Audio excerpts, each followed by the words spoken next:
Olá, estamos aqui para mais uma edição do Dias Platônicos, Diálogos Trabalhistas, comigo, Rodrigo Dias, juiz do trabalho, e meu amigo Platão Neto, com muita alegria hoje, na presença da doutora Sara aqui, abrilhantando o nosso programa. A nossa Sara Carolina de Andrade é advogada trabalhista, mas eu vou deixar o Platão fazer as honras da casa com o restante da apresentação, porque o próprio Platão já foi presidente do Instituto Goiano de Direito do Trabalho, IGT.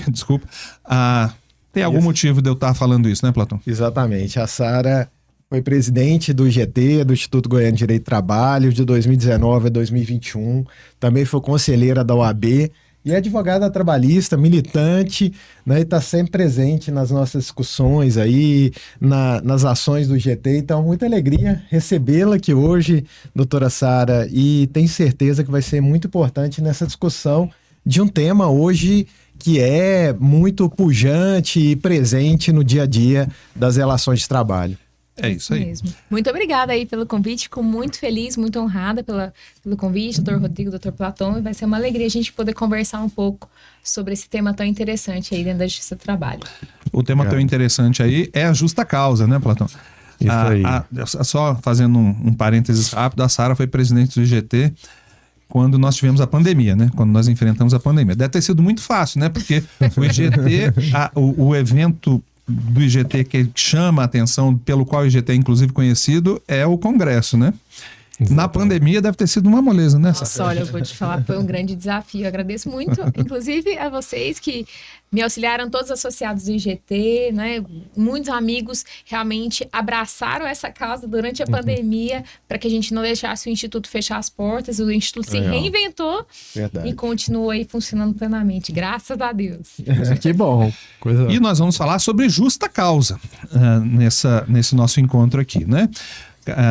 Envolvendo casos que eu e Platão enfrentamos cotidianamente na Justiça do Trabalho, e a doutora Sara, do outro lado do balcão, entre aspas, lida também no seu dia a dia, né, Sara? Sim. Justa causa, uma das espécies de extinção do contrato de trabalho. Vamos começar esclarecendo que a justa causa, vou perguntar, né? É uma exceção, é algo rotineiro? Como é que é esse tipo de extinção contratual, meu amigo? Bom, embora possa acontecer com certa frequência, certamente é uma exceção, porque é a penalidade máxima aplicada ao empregado, então tem todas as suas características, além de estar tipificada lá no 482 da CLT, ela precisa preencher certos requisitos, dos quais certamente vamos falar aqui, e também exige uma prova, quando questionada na justiça, muito robusta, inequívoca, e no caso o ônus da prova é da empresa quando ela alega uma justa causa. Então certamente é uma exceção que deve estar bem caracterizada e precisa estar ali tipificada naquele rol do 482 da CLT. Essa história de penalidade máxima, quando estava estudando para os concursos de juiz do trabalho, a gente lê isso em tudo quanto é livro, né? A penalidade máxima aplicada, e eu gosto muito de futebol, né? A penalidade máxima no futebol é o pênalti. E você sabe que tem uma analogia perfeita mesmo. Uma falta no meio-campo, qualquer encostozinho no meio do campo é falta, o juiz marca a falta. Para ser pênalti, pelo menos, idealmente, inclusive, a falta tem que ser inequívoca, robusta, assim, aquela coisa, porque se você marcar uma faltinha qualquer e virar pênalti, você decide o jogo por uma coisa menor. Então, acho que é uma analogia perfeita, né? O fato de ter que de ser algo, assim, muito patente, muito flagrante. Do contrário, a gente tolera e adota outras medidas. Eu imagino que essas outras medidas e um certo cuidado, uma certa cautela na dispensa por justa causa, deve, imagino eu, ser uma das orientações que a doutora Sara dá aos seus clientes. É assim, Sara? Com certeza. A gradação legal é algo muito importante de ser verificado, né, no cotidiano aí das relações de trabalho. E é também uma das principais causas pelas quais a Justiça do Trabalho reverte as demissões por justa causa. Quando, a depender do caso concreto, não é observada essa gradação. É claro que existem situações, como nós havíamos conversado, que elas são graves o suficiente para que elas já causem uma demissão por justa causa imediata. Agora, outras questões, elas precisam realmente ser prolongadas aí ao longo do tempo, vamos dizer assim, né? Para a gente, por exemplo, configurar a desídia, né? Na linha E do 482. Gravidade, acho que é dispensa por justa causa, decorrente, portanto, de falta grave, né? Não é qualquer falta que leva a justa causa. Né? É claro que isso é muito subjetivo, né? Possivelmente nós três aqui analisando um mesmo caso, talvez a Sara achasse que tem uma gravidade excessiva. Eu acho que é algo rotineiro, enfim. Mas esse é o principal, não o único. Mas o principal fator que deve ser levado em consideração. Pelo menos o primeiro, né? A gravidade da falta. Há outros, né? Por exemplo, Platão podia nos explicar aqui a questão da imediatidade, que é um outro requisito. Sim. Então, exatamente. Além da questão da gravidade, eu acho que para caracterizar isso muito bem, né? Como a doutora Sara falou, a desídia, ela demanda uma gradação e a improbidade, ela pode ser caracterizada num único fato. E aí, havendo um ato, por exemplo, de improbidade, essa dispensa se exige que seja feita num prazo mais curto possível, em 24 horas e tal, para caracterizar, para classificar como imediata, sob pena de se entender que houve um perdão tácito. Sim. E aí a imediatidade, ela se caracteriza nessa dispensa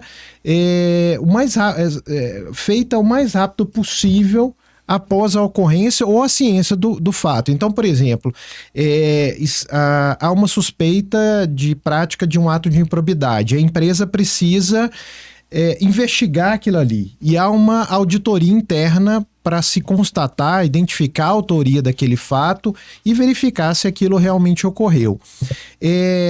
A imediatidade, ela é exigida quando, após o término da auditoria, a dispensa é feita imediatamente. Então, não é que após uma suspeita essa dispensa é feita, mas ela é feita imediatamente após o término e a ciência da autoria. Ou seja, quando a empresa tem segurança, a certeza de que a justa causa foi cometida, que a falta grave foi cometida, é esse o momento em que se exige, a partir desse momento que se exige a reação imediata do empregador. Exatamente. Se demorar, ocorre o chamado perdão tácito. É isso mesmo. E o perdão tácito é algo tão complicado e muito rotineiro também na justiça do trabalho, né, gente? Esse tipo de questão de justa causa, a gente sempre observa os casos que vivenciamos na advocacia e é interessante realmente ser de forma imediata após essa ciência, né?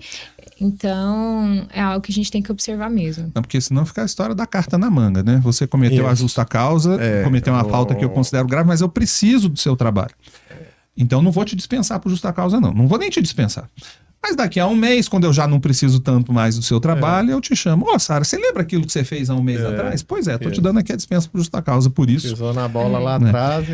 Aí não dá, né? Só fazer uma ressalva, né? Eu sei que você falou de forma genérica, né? Mas só para que não haja dúvida. É possível, em tese ao menos, que a desídia, que geralmente leva uma sucessão de fatos para levar a justa causa, mas, excepcionalmente, é possível que a desídia, com um fato único, já decorra a justa causa. A gente vai falar, eu presumo, de muitos casos em que nós todos aqui atuamos.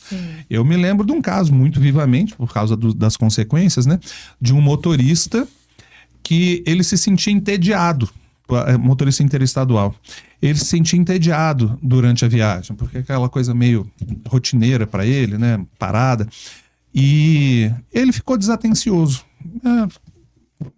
Não sei exatamente, graças a Deus eu não estava nesse ônibus, que caiu numa ribanceira lá. Algumas pessoas faleceram em razão do acidente. E a empresa dispensou por justa causa, por desídia, ou seja, falta de cuidado, falta de zelo, falta de atenção. Um único fato. Mas um único fato com consequências muito pesadas. Né? Com certeza. Eu quis me referir mais à desídia por faltas injustificadas, que a gente sabe que por uma falta a pessoa não pode ser de plano dispensada por justa causa. Exige que haja uma gradação e aí uma advertência para as primeiras faltas ali, uma suspensão, se isso continuar ocorrendo, e a justa causa, que seria essa pena máxima. O conjunto da obra, né, que leva a justa causa. Exatamente. Aliás, a pergunta mais comum que eu recebo sobre isso é: mas quantas advertências que eu tenho que dar? Quantas suspensões? Eu presumo que se eu escuto muito isso, eu não sou orientador, não dou assessoria para empresa nenhuma, por óbvio, mas a Sara faz isso. Então deve ouvir muito isso. Mas quantas advertências que eu tenho que dar? E tem que dar suspensão? Como é que é isso? Então, depende muito do caso concreto, né? Eu estava com um cliente, empresa, que queria fazer uma demissão por justa causa, porque no mesmo mês o empregado faltou 3 vezes. Falei, não é possível a gente aplicar uma justa causa num lapso temporal tão pequeno. Né? Então, assim, se ele chegou atrasado, faltou, a gente vai dar as advertências, né? E aí dá uma suspensão. Então, a análise da justa causa, da aplicação da justa causa, depende muito do caso concreto. Especialmente quando as faltas são pequenas. Que elas precisam realmente, eu entendo, né, que se prolongar ao longo do tempo. Um único mês com faltas espaçadas, eu não consigo verificar ali a configuração de uma justa causa. Porque na Justiça do Trabalho, como nós falamos aí a princípio, é a penalidade mais grave. Se a empresa age de uma forma um pouco... Assodada? Isso vai ser certamente revertido na justiça e vai gerar um problema muito maior. Talvez o seu cliente não tenha, o que não tem muito conhecimento da área, não se conforme muito com essa história, né? O cara faltou 3 vezes aqui já no primeiro mês. Mas é bom lembrar, né? A falta desse cara, ele perdeu esse dia que ele faltou, perdeu o descanso semanal remunerado. Isso. Então, acho que era razoável mesmo advertir, suspender. Suspendendo, ele vai perder de novo, né? Aquele dia de trabalho e mais o descanso semanal. Não é que o empregado está sendo beneficiado ainda aí, né? Mas ao longo do tempo, né? Eu recebi um caso na petição inicial pedindo uma reversão de justa causa, porque ele teria sido dispensado por faltas ao trabalho. 20, não lembro agora o número exato, 25 faltas, uma coisa assim, né? Eu pensei, isso aqui é justa causa, não é possível, né? Mas depois eu fui ver, eram 25 faltas ao trabalho em 15 anos de trabalho. Meu Deus. Ou seja, dá uma falta e meia, grosso modo, por ano. E eu pensei, nossa senhora, mas não dá para dar uma justa causa dessa, né? Porque em 15 anos de estudo, eu faltei muito mais do que 20 vezes, né? Com certeza. Então não dava para dar. Cada caso é um caso, como a Sara falou, né? Exatamente. E uma coisa que o Platão podia falar também, que a gente já falou aqui de gravidade da falta, imediatidade. Quando a gente fala de gravidade da falta, já estamos falando de proporcionalidade, né? Mas o bis in idem, porque o bis in idem traz histórias muito interessantes, né? A impossibilidade de 2 penalidades pela mesma falta. Nós até já contamos a justa causa do edredom, que era justamente isso que tinha ocorrido. O que acontece é o seguinte, como requisito da justa causa, nós temos a proibição da dupla punição. Então, pelo mesmo fato, se o empregado foi punido por alguma, ou com uma advertência ou com uma suspensão, ele não pode, com aquele mesmo fato, ser dispensado por justa causa. O que acontece é que muitas vezes um supervisor, um gerente, alguém decide dar uma advertência ou uma suspensão e aquilo chega ao conhecimento da diretoria. Não, aquilo ali não era para ser uma advertência ou suspensão, não. Aquilo é grave o suficiente para uma justa causa. Só que se ele já foi punido de alguma forma, ele não pode ser dispensado por justa causa por causa daquele mesmo fato. Então, essa é a grande questão. E muitas vezes as empresas incorrem nesse erro e acabam dispensando por justa causa, e quando chega isso na justiça, certamente ela é revertida, porque não se pode punir 2 vezes o mesmo fato. Você já deve ter pegado uns casos de empregador que você prestava assessoria que deu essa vacilada, né? E deu uma advertência para o empregado ou uma suspensão e depois pensa, não, era muito pouco, vou dispensar por justa causa. E dispensava, né? Sim, é complicado demais, né? E quando chega para o jurídico, já foi feita a dispensa e tudo, é muito complicado. Eu lembro de um caso específico que a empresa descobriu que o empregado estava apresentando atestado médico falso, né? Ele rasurou mesmo atestado umas 5 vezes, né? Alterando só a data. Então, apagava com borracha ali, escrevia por cima, e aí, quando eles começaram a olhar, e já tinham dado advertência, suspensão, quando viu a última vez, assim, já tinha advertido, tinha suspendido. Por esse motivo? Por esse motivo. Tolerantes, né? Fez a demissão por justa causa. Só que já havia tido a suspensão. Pelo mesmo caso? Pelo mesmo caso. Então, não tem como essa justa causa ser mantida, né? Né? Complicado. Se não tivessem suspendido, teria dado uma falsidade de atestado médico, a justiça do trabalho é tranquila para dar justa causa. Mas deram a suspensão antes, né? Pelo mesmo fato, aí não tem jeito. E aí, claro, se ele continuasse ali, se, por exemplo,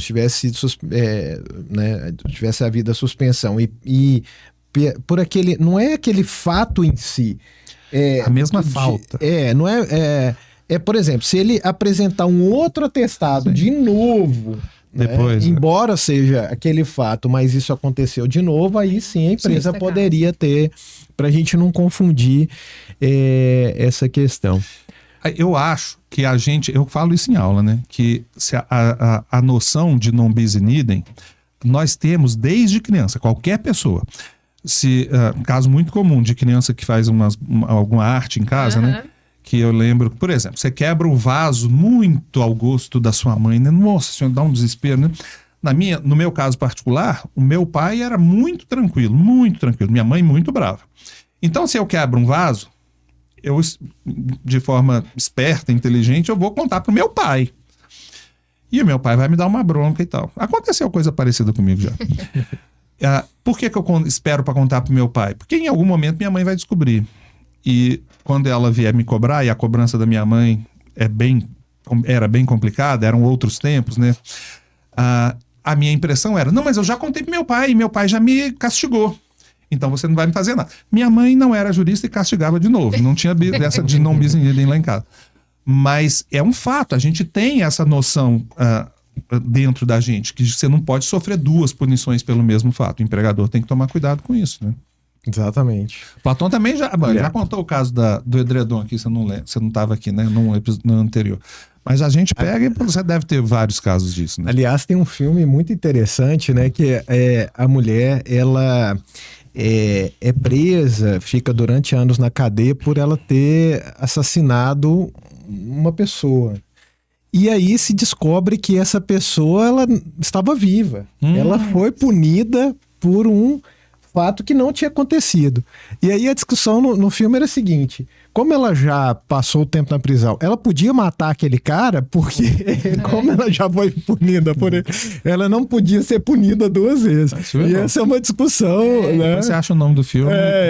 Eu me conto. É interessante. Né? Porque assim, ela já foi punida por ter matado aquele cara, só que ele não morreu.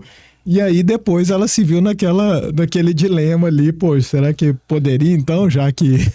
Mas dispensa por justa causa. Vamos imaginar que houve mesmo, Sara, a dispensa por justa causa. Está caracterizada. Aí você orienta o seu cliente, empregador nesse caso, a pagar o que ao seu empregado dispensado por justa causa? A título de verba rescisória. Bom, a título de verbas rescisórias, só férias vencidas, proporcionais não, nenhum tipo de férias de verba proporcional. 13º salário, férias proporcionais, aviso prévio, multa do FGTS, liberação de nenhuma guia.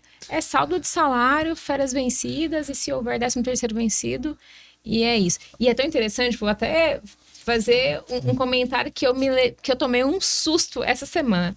Recebi uma convenção coletiva, porque está chegando próximo agora de várias databases, e eu vi numa cláusula de uma convenção coletiva lá do Tocantins, do comércio, especificando que mesmo no caso de demissão por justa causa, a empresa não pode dispensar as verbas proporcionais desse empregado. Falei, gente, olha que curioso, uma norma coletiva que vai conra a lei. Não, é uma norma coletiva, não é contra a lei exatamente, né? É mais benéfica. Mais benéfica. Tá dando aquilo sim. Por justa causa. Mas é o próprio empregador quem está concordando com isso, tá concordando, Me impressiona mais ou menos no mesmo sentido de resultado, mas me impressiona mais, eu fiquei muito impressionado, e eu confesso, mal impressionado, quando eu vi que recentemente o Tribunal Regional do Trabalho da 4ª Região, Rio Grande do Sul, em decisões reiteradas, determina o pagamento de férias proporcionais no caso de dispensa por justa causa. O argumento é a Convenção 132 da OIT. Isso. Mas assim, tratorando e passando por cima de jurisprudência não apenas consolidada, mas simulada do Tribunal Superior do Trabalho, né? Sim. E o TST vem reformando essas... Isso. E assim, é uma falta de noção completa, com todo respeito, porque o TST reforma todas. A significar que esse tipo de decisão, além de não levar a nada, porque vai ser reformada, né? O TST vai sendo mais e mais assoberbado desnecessariamente por conta disso. Já houve uma discussão e a primeira vez que eu me vi desafiado assim, a enfrentar uma convenção da OIT num controle de convencionalidade foi justamente por causa disso. Antes lá da súmula 171 e antes dessa consolidação desse posicionamento, já houve quem, diante da convenção 132 da OIT, pedisse essas verbas proporcionais, né? No caso, as férias. Mas depois desse entendimento consolidado, acho que não dá para ficar dando murro em ponta de faca. Se nós fôssemos gaúchos, teríamos que fazer a ressalva. Mas é muito interessante, gente, observar no país que cada tribunal ele tem uma vertente, né? Ou mais, às vezes, ao empregado, outras vezes o tribunal ele caminha mais para uma vertente patronal. E eu sempre falo, quando eu estou advogando para a empresa, que chega a ação lá do TRT4, falo, olha, vamos ter máxima cautela na produção das provas, tanto documentais quanto orais, porque o tribunal ele tem realmente uma tendência, assim, mais protetiva. Acho que a gente não... Bom, esse caso do TRT4 é tão escandaloso que a gente chama a atenção, né? Mas a gente não percebe isso muito facilmente, né? Eu acho que o nosso tribunal é bem equilibrado, né? Eu acho que o tribunal de Goiás, 18ª, você pode ter uma turma ali mais protecionista e tal, mais protetiva, mas como um todo... Eu acho que é um tribunal bem equilibrado. Eu também acho. Eu nunca percebi. A gente sabe de posição de um ou de outro, né? Mas a 18ª região... Eu até não vou te botar em maus lençóis, não, mas até fico curioso para saber qual esse ranking que os advogados consideram de tribunais mais ou menos protetivos, porque eu não sei muito bem. Espero que Mas temos, hein? Na boca pequena aí da advocacia. Espero que a gente esteja ali no meio, né, Paulo? Eu espero também. Mas a gente está falando de dispensa por justa causa. Existe um outro lado dessa moeda, né? Que também é uma espécie de dispensa por justa causa, mas pelo fato de que a falta grave é cometida pelo empregador e não pelo empregado, a gente tem um outro nome, né? Rescisão indireta ou despedida indireta, que eu vou convidar meu amigo Platão a começar a falar a respeito. Então, pois a rescisão indireta é a falta grave, digamos assim, do empregador, né? Quando ele descumpre obrigações do contrato, quando ele gera alguma situação que torna insustentável a permanência do contrato para o empregado.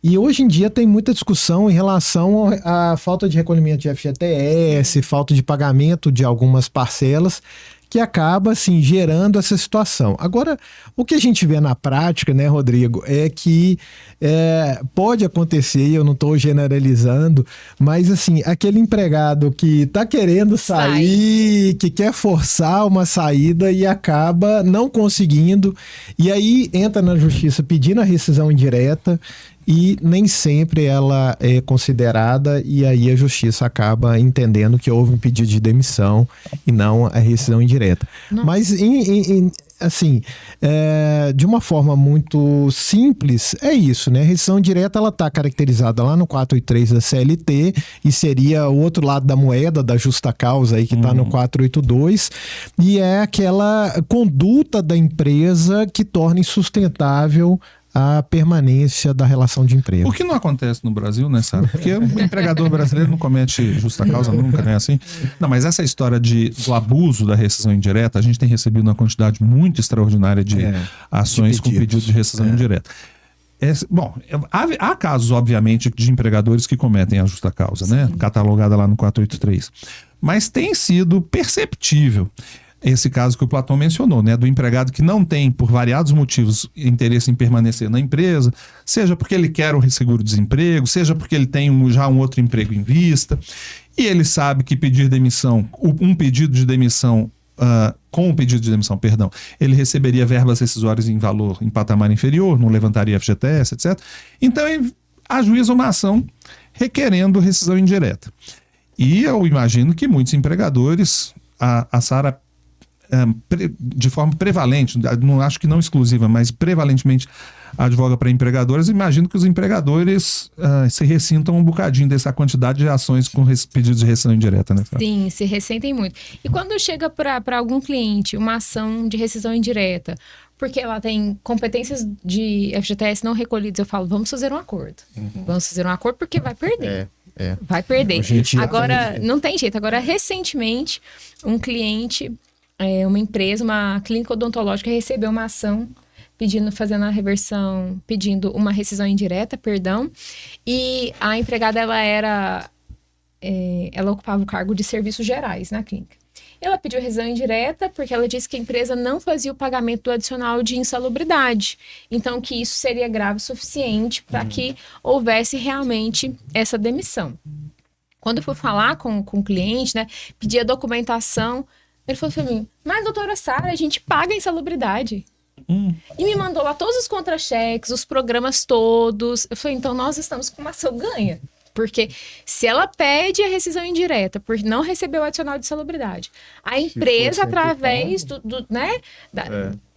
dos programas e tudo, entendeu que realmente essa empregada faz jus à insalubridade, paga mensalmente a insalubridade, fornece todos os EPIs, tem a ficha de EPI, porque não, então tá tudo certo, né? A gente ainda não teve, só teve, tá no meio do processo, mas eu vejo que esse é um caso que o empregador fica realmente assustado, né? Quando chega uma ação trabalhista, principalmente quando as empresas que recebem a ação sempre, elas não se ressentem, né?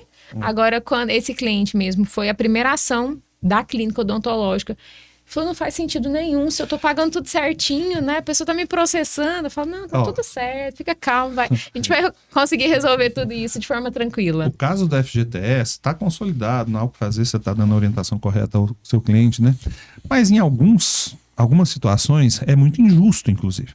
Porque em muitos casos o empregado não está querendo sair da empresa por causa da ausência de recolhimento do FGTS, né? Você pergunta a pessoa na audiência, não, por quê? Ele fala por quê.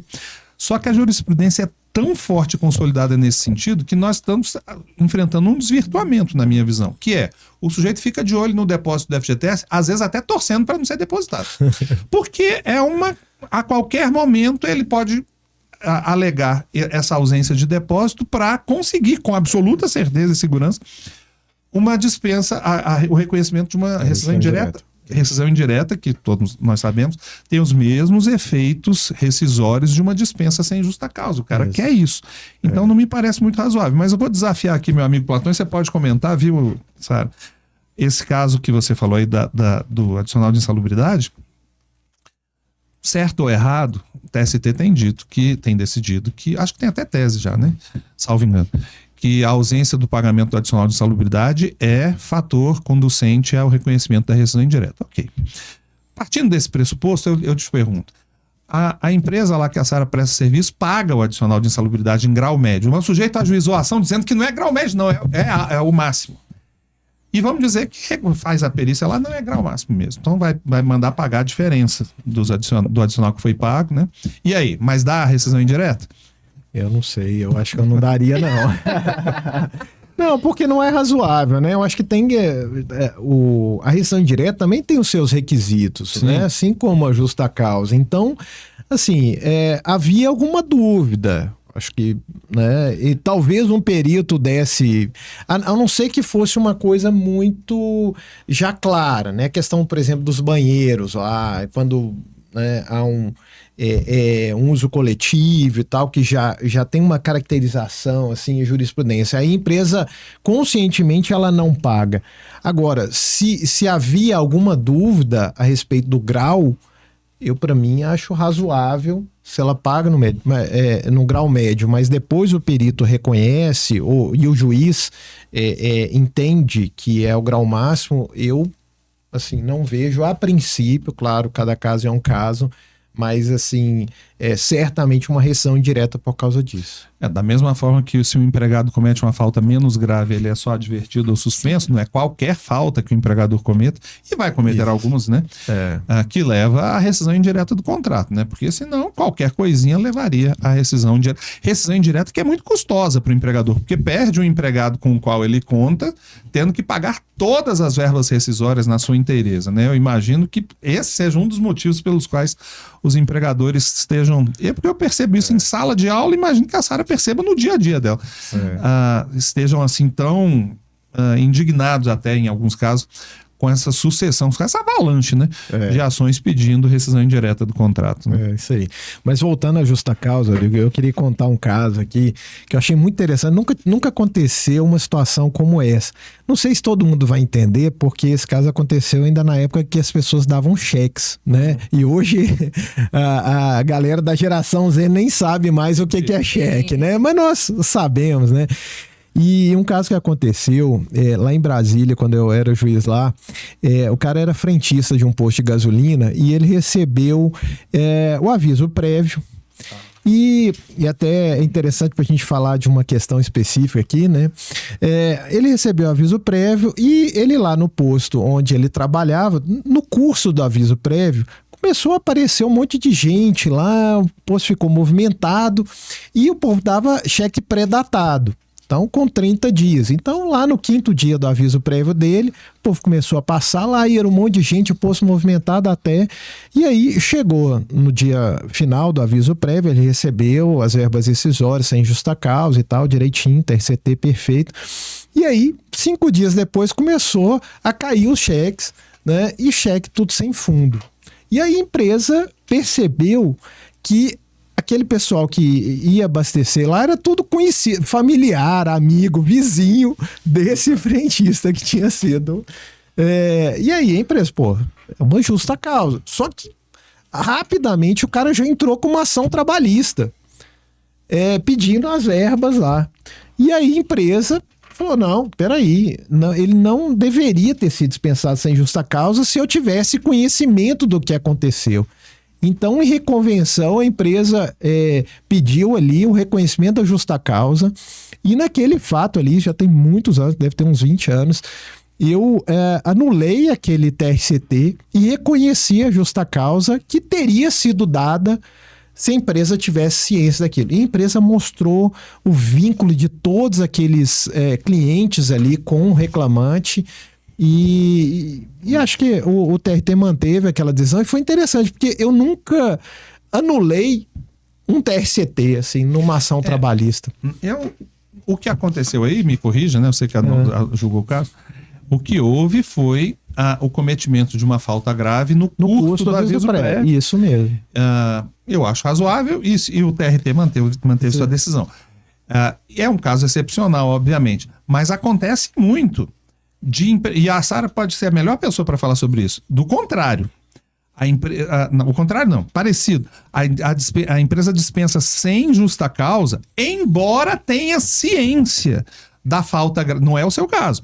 A empresa que tem ciência da possível falta grave, mas que por política interna prefere dispensar sem justa causa, muitas vezes até na expectativa de evitar uma ação trabalhista, depois, lá adiante, na ação, não pode pedir a rescisão da própria decisão consciente que tomou, né? E eu presumo que a Sara talvez até oriente. Você mesmo pode dizer aqui se sim ou não, né? Algumas empresas, em certos casos, olha, o empregado fez isso, o empregador normalmente está mais indignado que o advogado, que é mais ponderado ali, né? Talvez a Sara, em alguns casos, indique, não, quer se livrar desse sujeito aí, ok, mas não dispensa por justa causa, não. Porque nesse caso, a justa causa é quase um convite do sujeito a entrar com a ação, né? Sim, eu já passei muito por isso quando é caso de empregada gestante. E aí, eu sei que hoje, né, existem várias decisões do país que reconhecem a justa causa da empregada gestante, mas eu sempre vejo esses casos com muito receio. Sempre. Então, muitas vezes, a empregada está ali... Aconteceu com um cliente meu, durante a licença maternidade, a empresa tomou ciência que a empregada estava falando muito mal da esposa do dono da empresa, e assim, fazendo chacota dela porque essa mulher não conseguia engravidar, né? Ela estava fazendo processo de fertilização há muitos anos e tudo. E aí a empregada com o filho no colo, né? Fala assim, nossa, eu, né, consegui engravidar, tenho aqui meu filho. Dura é fulana de tal, né? É porque a empresa não presta, então ela também não consegue engravidar. E isso se espalhou dentro da empresa. E ficou assim, uma situação extremamente delicada, né? Porque aí a esposa Mal-estar ficou... ali, É um né? mal-estar muito grande, né? E aí tava já no final da licença maternidade, ela já tinha ali umas férias e tudo, e eu falei, nossa, eu entendo que realmente a gente conseguiria até fazer uma demissão por justa causa, porque é uma situação muito grave, mas fica aquela prova só testemunhal, alguns prints, e ela ficava falando pelo celular corporativo, mandando mensagem para outra empregada falando mal da esposa do patrão. Né? Mas como estava muito próximo do término da estabilidade provisória, eu falei assim, vamos dar uma segurada, né? E aí vocês fazem a demissão logo depois. Então, mas eu vejo que quando existe casos especialmente de gestante, eu sempre, apesar de às vezes enxergar uma justa causa como foi nesse caso específico, Mas é complicado. Eu vejo... Estava no período final da estabilidade. Sim. Né? No começo ou no meio, se você dispensar sem justa causa, aí o problema a bomba vai ser completa, né? Nós já falamos sobre gestante aqui, é algo, né, Rodrigo, que desperta muita coisa. E tem mais um requisito na justa causa, a gente não falou ainda, né? A gente já falou da gravidade, da proporcionalidade entre a falta e a sanção, da imediatidade, a gente já falou do bis in idem, mas não falou ainda de uma coisa que a doutrina reconhece como um requisito, a não discriminação. Se o mesmo fato... por exemplo, se 3 empregados ali participam de um ato considerado de improbidade, ali de um desvio e tal, os 3 empregados precisam ser punidos da mesma forma. Se houver ali alguma discriminação naquela punição, se entende, por exemplo, se alguém foi advertido ou suspenso enquanto o outro foi dispensado por justa causa, a doutrina entende inaceitável essa punição.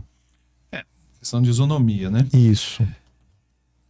Como a Sara falou em relação a um outro contexto, eu acho que isso também depende de alguns fatores do caso concreto. Claro. Porque é possível, falando em tese, que um ou outro empregado que participem do mesmo ato faltoso, um receba uma pena mais gravosa que o outro, um seja dispensado por justa causa e um outro apenas suspenso, tendo em vista o que a sua atuação pretérita, né? Ó, esse aqui já tinha sido suspenso 3, 4 vezes, esse aqui nunca tinha feito nada. Isso é um exemplo. Aí não está violando a isonomia. Isso. Agora, um fato de gravidade extrema, em que todo mundo participa, um contingente maior de empregado participe, e o empregador, porque eu preciso desse cara aqui muito, desse exato. aqui nem tanto. Aí que configura a discriminação, não ser a mesma punição. Eu lembro de uma greve, eu lembro qual é o banco, tá, Platão, sabe? Eu não vou falar, não. Eu lembro de uma greve lá de um banco que tinha ou tem ainda, não sei, né? Na Praça do Bandeirante, que para central aqui de Goiânia, né? Teve a greve dos bancários e eles estavam fazendo um piquete na porta da agência, o pessoal fazendo piquete na porta da agência, na verdade impedindo o que é uma conduta antissindical, impedindo que empregados entrassem nessa agência. E começou a ter um problema maior, porque alguns empregados estavam forçando a barra e entrando na marra, e o banco querendo abrir aquela confusão danada, até que a agência foi rigorosamente invadida por um pessoal que estava ali na porta dela, e quebraram vidros e tal. Só que a imprensa estava lá, né? E vários trabalhadores, constatou-se depois, vinculados a esse banco, quebraram a agência. E aí foram, eu não lembro agora em detalhes, mas uns 10 foram identificados. 10 foram identificados e o banco mandou uns 6, 7, 8 embora, os outros 2 ele só suspendeu. Aí um desses 7 ou 8 entrou com a ação para falar, eu fiz a mesma coisa que o cara lá, tá errado, mas o cara fez igualzinho, só foi suspenso. E a alegação de não discriminação. Eu tenho dúvida, inclusive, para ser bem franco. Eu julguei conforme você mencionou aí, com base na doutrina e tal. Mas eu tenho dúvida, sabe por quê? O banco teria, por essa linha de raciocínio, que dispensar todo mundo, né? Por justa causa, todos. Não posso manter esses 2 aqui, só suspender esses 2 e mandar embora os 8. Então eu sou obrigado a mandar esses... Eu não queria mandar esses 2 embora, não. Acho que são bons empregados e tal, mas eu sou obrigado, né? Já que eu mandei os outros. Amanhã eu posso recontratar esses 2? Só esses 2? Seria um ato ilícito a recontratação de um ou dois dentre aqueles todos? Eu acho isso algo que demanda muita reflexão ainda, mas às vezes a Sara já passou por algo parecido, dispensa coletiva de empregado. Não, esse caso eu nunca passei por isso, ainda bem, né? Porque realmente, se vocês que são julgadores ficam com receio, eu, enquanto advogada, tenho mais receio ainda, porque realmente a justa causa ela precisa ter esse caráter muito grave, muito imediato, proporcional, não pode discriminar. Então, eu não sei realmente se eu aconselharia, né, um cliente a recontratar um empregado. A não ser que eu fale assim, espero 180 dias. Espero 180 dias. Agora, uma coisa que está acontecendo muito hoje, assim, e eu acho que exige uma discussão nossa, é o seguinte: será que coisas feitas na vida privada podem justificar uma justa causa? E aí, a tal das apostas, do tigrinho aí, como é que tá essa questão? Porque, assim, a gente sabe que, regra geral, aquilo que é feito no trabalho é que vai justificar uma justa causa. Mas e coisas feitas fora? Podem justificar também? É porque o 482, uma das alíneas, diz que configura a justa causa o jogo de azar. A prática constante de jogo de azar. E aí, você tem visto isso? Olha, Sara, como é que tá o tigrinho aí? Eu tenho visto o tigrinho em duas situações, né, com empregados. Eu vejo um tratamento diferente para as duas situações. Quando o empregado ele tá realmente no jogo de azar, né, durante o expediente, para mim é muito tranquila a orientação, e isso é uma coisa frequente, gerando realmente um transtorno, sobrecarregando outros colegas de trabalho, né, com aquela função que aquele empregado deveria estar desempenhando e não está, porque está no celular o tempo todo, está jogando, enfim. Eu oriento sim a empresa, o empregador, a proceder com a dispensa por justa causa, porque nós temos visto já no país algumas decisões que já até chegaram ao TST em relação a esses jogos de azar. Então, quando o empregado está durante o expediente, o tempo todo ali no celular jogando, eu vejo que algumas justas causas são mantidas. Agora, até estava comentando com vocês, né, antes da gente entrar no ar, de quando o empregado recebeu o salário, né, e passou o final de semana inteiro festando e jogando, né, e perder, quando chegou na segunda-feira, contou para todo mundo: olha, eu perdi tudo que eu ganhei, né, todo o meu salário, perdi tudo. Então, eu tenho receio, enquanto advogada, de orientar o cliente a proceder com uma dispensa por justa causa nesse tipo de situação. Mas se o empregado, eu vejo que também tudo depende do caso do caso concreto. Se o empregado ele está nessa prática da vida pessoal, fora do ambiente de trabalho, mas ele, por conta disso, começa a pedir constantes adiantamentos salariais, começa a forçar o empregador: olha, eu não tenho dinheiro para ir trabalhar, e cadê o seu salário? Ah, não, perdi no tigrinho. Então, eu vejo que quando isso começa a afetar também a vida dentro do trabalho, aí sim eu vejo que pode ser configurado, né? Mas eu vejo com cautela se for só uma questão pessoal, apesar da legislação prever essa situação, né? De alguma isso forma, começa a respingar, de alguma forma tem que afetar o trabalho. Agora, uma coisa muito importante aqui, que eu acho que, assim, é nuclear em toda essa discussão da justa causa, é a confiança, né? Quando de alguma forma a prática de alguma conduta no trabalho quebra essa confiança, a quebra da fidúcia, ela é fundamental.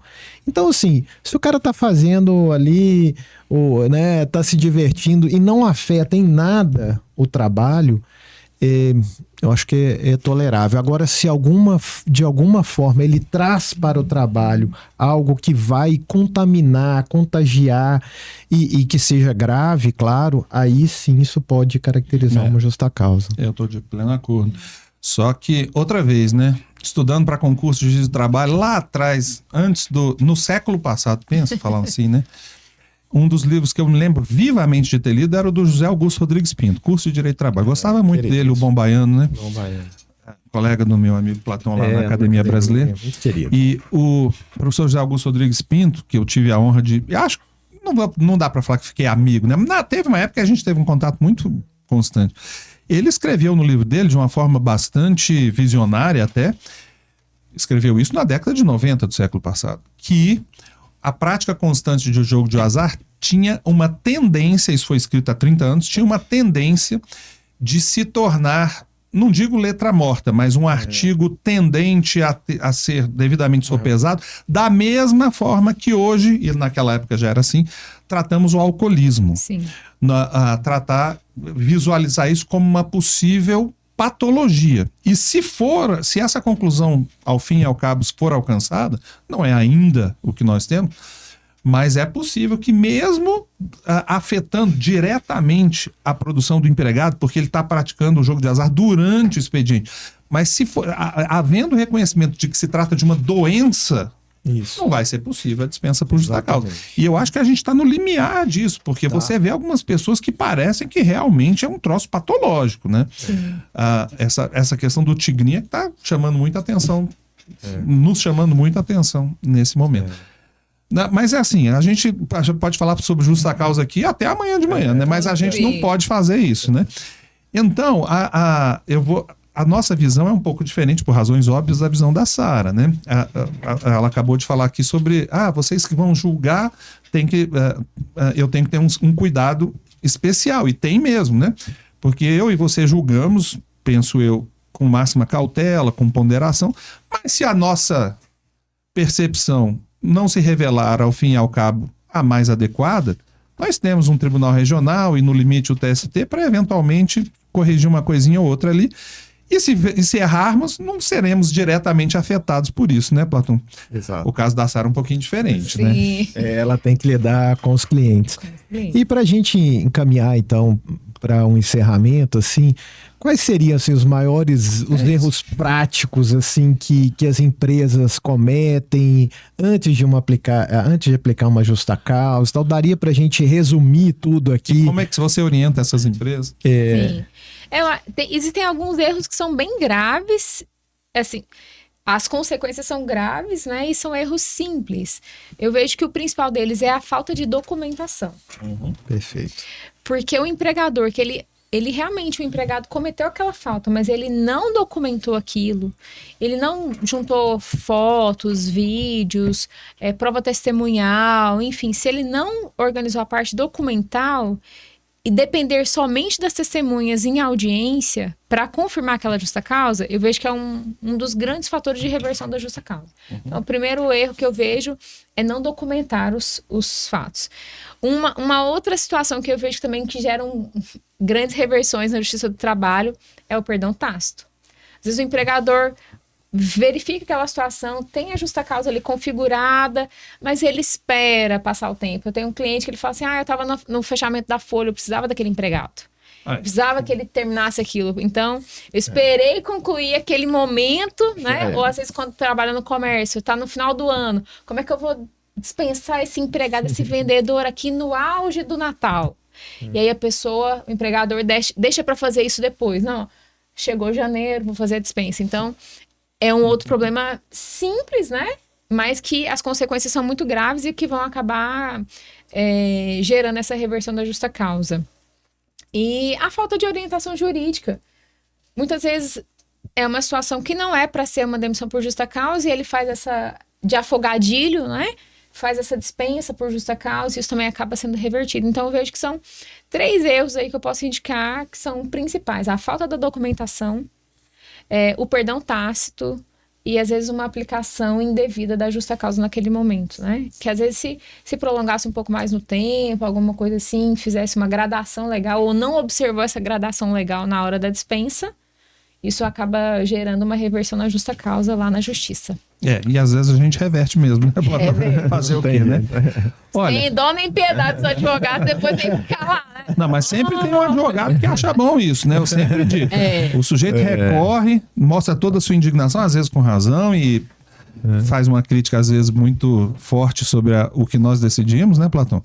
Mas quando eu me sinto um pouco mais chateado, quase depressiva. Aí eu vou ler as contrarrazões de recurso. E que delícia que é, viu, Sara? A gente é quase Deus nas contrarrazões de recurso. Sou até bonito, né, nas contrarrazões de recurso. Mas a gente, infelizmente, está com o tempo contado aqui, já passamos dele, porque esse assunto rende muito, né? Se fosse um programa ao vivo, estivéssemos no ar aqui, a gente ouviria aquele sonoro, vai terminar, que pena. Mas é uma alegria, porque a Sara é a nossa primeira convidada, né, Rodrigo? É um programa histórico aqui, o Dias Platônicos, histórico, porque na presença aqui da advogada, amiga, ex-presidente do GT e atuante advogada, doutora Sara, muito obrigado pela presença aqui, por ter nos dado essa alegria de ter mais conhecimento e de ter essa convivência também contigo. Eu que fico muito feliz, muito honrada novamente pelo convite. Achei maravilhosa a nossa participação, né? E trazer um caso tão interessante, com tantas histórias boas para contar e compartilhar. Obrigada mais uma vez. E que venham mais podcasts tão interessantes, né? Legal. Bom, agradeço também a Sara, meu amigo Platão. Infelizmente a gente tem que terminar. O pessoal que nos assistiu aí, o que eu peço mais uma vez, aqueles pedidos tradicionais, que dê o like, inscreva-se, divulgue, para que mais pessoas conheçam o Dias Platônicos, porque eu acho que a gente passa informações interessantes, e é sempre gostoso de assistir um bom bate-papo em que a gente aprenda alguma coisa, né? Obrigado, minha querida Sara, obrigado, meu amigo Platão, e até a próxima edição.